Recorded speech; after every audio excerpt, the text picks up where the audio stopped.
Ratio and proportion 8 से 10 minute दे दो, बस 8 to 10 मिनट्स में पूरा चैप्टर रिवाइज हो जाएगा। ऐसी first question, the ratio of tin and zinc in an alloy is 5:7। एक अलॉय है यानी कि एक मिश्रण है, उसमें टिन और जिंक 5:7 में है, यानी कि 5 टिन का 5 एंड जिंक का 7%। ठीक है। If there are 144 gram of alloy, how much tin is present. आपके पास 4 ऑप्शन है, जल्दी से ऑप्शन को चूज करिए, तब तक मैं यहाँ सॉल्यूशन स्टार्ट करती हूँ। तो सबसे पहले हमें ये पता है कि टिन और जिंक का रेशियो कितना दे रखा है, 5:7। तो आपने लिख लिया ratio of tin and zinc. ठीक है, टिन एंड जिंक का रेशियो 5:7 हमें पता है, हमने लिख दिया। अब आपसे कह रहा है अगर मुझे ये पता चल जाए कि टोटल ये कितने ग्राम है ना, टोटल कितने ग्राम में 5:10 का है, तो सबसे पहले हम क्या निकालेंगे, सम ऑफ रेशियो या सम ऑफ टिन एंड जिंक। कितना हो जाएगा, 5 + 7, तो ये हमारा आ जाएगा 12। ठीक है।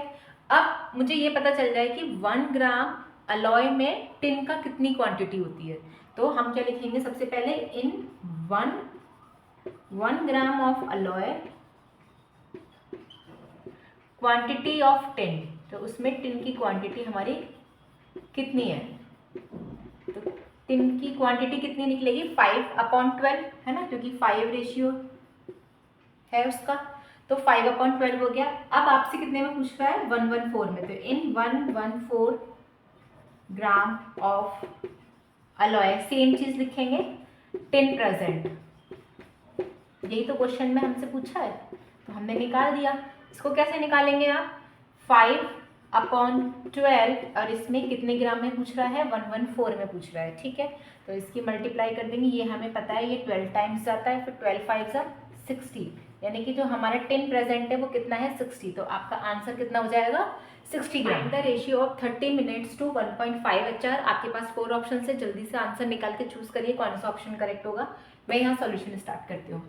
देखिए, सबसे पहले तो हमारी जो यूनिट है ना, मिनट और आचार, ये दोनों सेम नहीं है, तो सबसे पहले तो यूनिट को ही हमें सेम बनाना है।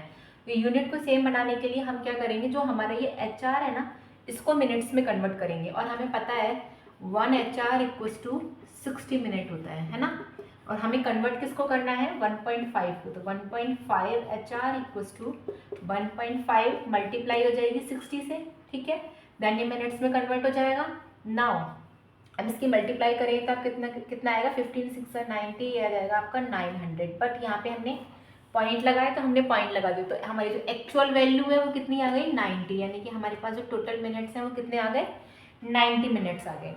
अब हमसे क्या पूछा है, रेशियो पूछा है 30 मिनट्स टू 1.5 HR, तो ये तो सिंपल हो गया, आप निकाल दो 30 मिनट्स टू, अब हम यहाँ पे 1.5 नहीं लिखेंगे, इसकी जगह पे हम ये लिखेंगे 90, तो यहाँ पे लिख देंगे हम 90 मिनट।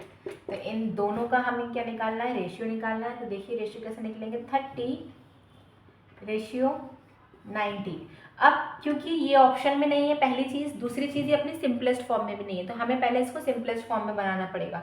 देखिए कैसे करेंगे, 30/90, तो 0 से 0 कैंसिल, 3 1 जा 3, 3 3 जा 9, तो हमारा ऑप्शन कितना आया, 1:3, यानी कि ऑप्शन ए। तो ऑप्शन ए यहाँ पर क्या हो जाएगा, आपका करेक्ट आंसर हो जाएगा। इफ 5:x = 15:45 है, देन x की वैल्यू निकालनी है। ये प्रपोर्शन का क्वेश्चन है, जल्दी से करिए इसको सॉल्व। आपके पास 4 ऑप्शन है, एक ऑप्शन को चूज करना है। ठीक है, देखिए सबसे पहले हमें ये पता है कि हमारा जो फॉर्मूला होता है वो होता है, क्या होता है, product of extreme = product of middle, है ना। तो हम ये लिख देंगे यहाँ पे, product of extreme = product of middle. ठीक है, ये हमारा फॉर्मूला होता है। अब वैल्यू पुट करेंगे, प्रोडक्ट ऑफ एक्सट्रीम 5 × 45 = x × 15 लगा दिया हमने वैल्यू। x की वैल्यू फाइंड करनी है, ये अपॉन में चला जाएगा, तो 5 × 45/15 = x। ठीक है, 15 3 जा 45 होता है, तो x की वैल्यू आपकी कितनी आ गई, 15। तो ये आपका क्या हो गया आंसर, आंसर बी। ठीक है, ये क्वेश्चन इन क्वेश्चन को करने से ना आपके सारे कॉन्सेप्ट्स क्लियर हो जाएंगे, मतलब हर कॉन्सेप्ट हर टॉपिक से मैंने एक एक क्वेश्चन लिया है, तो एंड तक सारे क्वेश्चन को सॉल्व करना और चेक करना कि आप कहाँ फंस रहे हो, कर पा रहे हो या नहीं कर पा रहे हो। चलिए मूव करते हैं नेक्स्ट क्वेश्चन पे। Cost of dozen pencil is ₹180 and the cost of 15 eraser is 75. Find the ratio of cost of 1 pencil to 1 eraser। ठीक है, थोड़ा सा ये क्वाइट इजी क्वेश्चन है, ट्राई करिए। ऑप्शन ये हैं और क्या इसका कौन सा ऑप्शन होगा जल्दी से चूज करिए। देखिए सबसे पहले हमें 1 पेंसिल की कॉस्ट निकालनी है, 1 इरेजर की, देन उसके बाद हम उसका रेशियो फाइंड कर देंगे। तो सबसे पहले डजन का मतलब कितना होता है, 12 होता है, हमें पता है। अब हम यहाँ पे निकालेंगे हमें क्या कॉस्ट दी है, डजन पेंसिल की कॉस्ट कितनी दी है, 180 रुपीज़। तो हम यहाँ पे लिख देंगे कॉस्ट ऑफ डजन पेंसिल। तो डजन पेंसिल की कॉस्ट हमें कितनी दी है, ₹180। ठीक है, हमें कितने की कॉस्ट निकालनी है, कॉस्ट ऑफ 1 पेंसिल। तो हमने पहले 1 पेंसिल की कॉस्ट निकाल ली। कैसे निकालेंगे, 180 को डिवाइड करेंगे 12 से। ठीक है, 180 को 12 से डिवाइड करिए, हमारा आंसर जो आएगा वो कितना आएगा, 15। अब हमें कॉस्ट निकालनी किसकी, इरेजर की। तो 15 इरेजर, कॉस्ट ऑफ 15 इरेजर। तो 15 इरेजर की कॉस्ट हमें कितनी दी है इन्होंने, ₹75। हमें कितने की निकालनी है, कॉस्ट ऑफ 1 इरेजर, 1 इरेजर। तो 1 इरेजर की कॉस्ट निकालेंगे, फिर से हम क्या करेंगे, 75 को डिवाइडेड बाई 15। तो 75 को 15 से जब हम डिवाइड करेंगे तो कितना आ जाएगा, 15 5 जा। ठीक है, ये 5 आ गया। अब हमसे रेशियो किसका पूछा है, ratio of 1 pencil to 1 eraser. तो हम यहाँ पे लिखेंगे 1 पेंसिल टू 1 इरेजर। ठीक है ना, 1 पेंसिल से 1 इरेजर का। अब लिख दो यहाँ पे 1 पेंसिल 75 है, नहीं सॉरी 1 पेंसिल कितनी है, 1 पेंसिल 15 है ना, ये है ना, ये 15 है और 5, तो 1 पेंसिल हो गया हमारा 15। तो 15 रेशियो 5। लेकिन हमें पता है कि ये सिंपलेस्ट फॉर्म में नहीं है, तो पहले इसको सिंपलेस्ट फॉर्म में बनाना पड़ेगा। तो 5 × 5, 5 × 3 = 15। तो आंसर कितना आ गया आपको पता चल गया, ऑप्शन नंबर सी। ठीक है, मूव करते हैं next question. Divide ₹1500 in the ratio of 3:7 between Rohan and Karan, how much money Karan get. Karan को कितने पैसे मिलेंगे, ये करण और अर्जुन वाले करण अर्जुन नहीं है, ठीक है, ये करण एंड रोहन है। तो यहाँ पे आपसे पूछा है कि करण को कितने पैसे मिलेंगे। अगर उन दोनों को इतने रेशियो में पैसे डिवाइड करे जाएं 1500 को, तो करण को कितने रुपीस मिलेंगे। आप ऑप्शन चूज करिए, 4 ऑप्शंस गिवन है। ठीक है, चलो स्टार्ट करते हैं। तो सबसे पहले हमें रेशियो कितना दिया है, रेशियो रोहन एंड करण का। तो रेशियो हमें कितना गिवन है,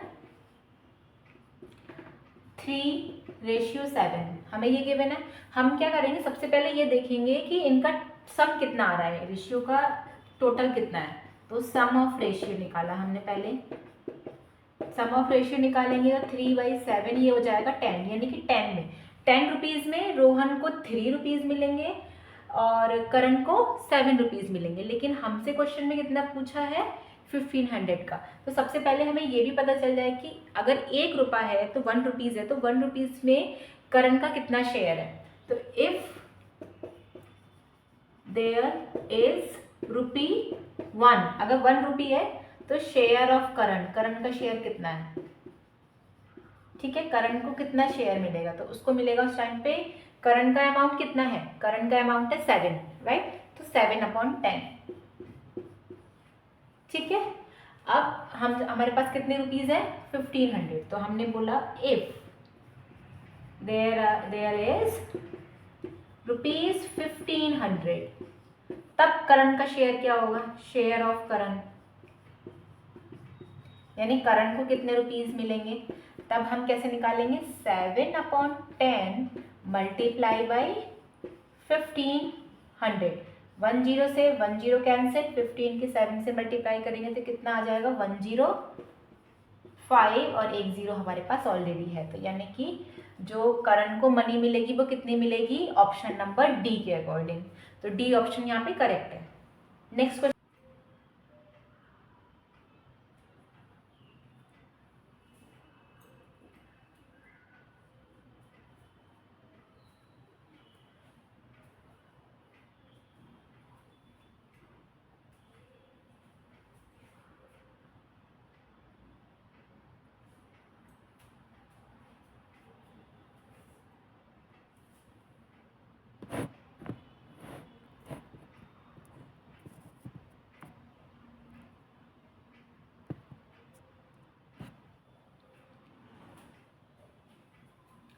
next question, A/B 4/5 and B/C 10/12 दिया है, तो आपसे ए और सी का रेशियो पूछा है। ठीक है, आपको फाइंड आउट करना है कि ए और सी का रेशियो कितना होगा। आपके पास 4 ऑप्शन है, जल्दी से चूज करिए कौन सा ऑप्शन करेक्ट होगा। देखिए, ए और बी का रेशियो दिया, बी और सी का, यहाँ पर बी कॉमन तो दे दिया इन्होंने, लेकिन जो बी की वैल्यू है वो कॉमन नहीं है। तो हमें सबसे पहले बी को सेम बनाना पड़ेगा, और बी को सेम बनाने के लिए हम क्या करेंगे, यहाँ पे एलसीएम लेंगे। तो हमने क्या लिया, एलसीएम ऑफ किसका लेंगे, बी की वैल्यू यहाँ पर है 5 और बी की वैल्यू यहाँ पर है 10, यानी कि रेशियो हमको एलसीएम हम किसका लेंगे, 5 का और 10 का। तो 5 और 10 का जब हम एलसीएम लेंगे तो ये आएगा 10। ठीक है, अब हमें हर जगह क्या करना है, बी की वैल्यू को सेम बनाना है। तो पहले वाले में देखते हैं, फर्स्ट वाले में A/B में अगर हमें 4/5 है तो हमें यहाँ पे क्या करना पड़ेगा, यहाँ पे मल्टीप्लाई बाई 2 करना पड़ेगा, है ना। तो मल्टीप्लाई बाई 2 करेंगे तो 2 4 ज़ा 8 एंड 5 2 ज़ा 10, यानी A/B हमारे पास ये आ गया। अब नेक्स्ट देखते हैं B एंड C में, B एंड C ऑलरेडी यहाँ पर आपका 10 है। अगर ये 10 ना होके कोई और नंबर होता तब हम इसको भी सेम बनाते, जैसे हमने यहाँ पे मल्टीप्लाई की वैसे ही हम यहाँ पे मल्टीप्लाई करके इस नंबर को सेम बनाते। ठीक है, अब हमसे A और C का रेशियो पूछा तो निकाल लेंगे। A और C का रेशियो कितना होगा, देखो यहाँ पे भी B इक्वल हो गया, यहाँ पे भी B इक्वल हो गया, तो A और C का रेशियो कितना आ गया, 8/12। अब ये क्योंकि सिंपलेस्ट फॉर्म में है नहीं, लेकिन हमारे पास ऑप्शन में ये गिवन है, तो हमारा आंसर कितना हो जाएगा, 8/12। अगर ये 8/12 यहाँ पे नहीं होता, हो सकता है 8/12 आपको ना दिया हो ऑप्शन में, तब हम इसकी सिंपलेस्ट फॉर्म में करेंगे और तब हम चेक करेंगे, तो वहाँ पर आपका ऑप्शन दे रखा होगा। अगर आपको वीडियो अच्छा लगा हो तो लाइक ज़रूर करना और चैनल को सब्सक्राइब करके भी जाना, क्योंकि मैं ऐसे ही प्रैक्टिस शीट लेकर आती हूँ, तो आपका पूरा चैप्टर रिवाइज हो जाएगा। मिलते हैं नेक्स्ट वीडियो में नेक्स्ट प्रैक्टिस शीट के साथ।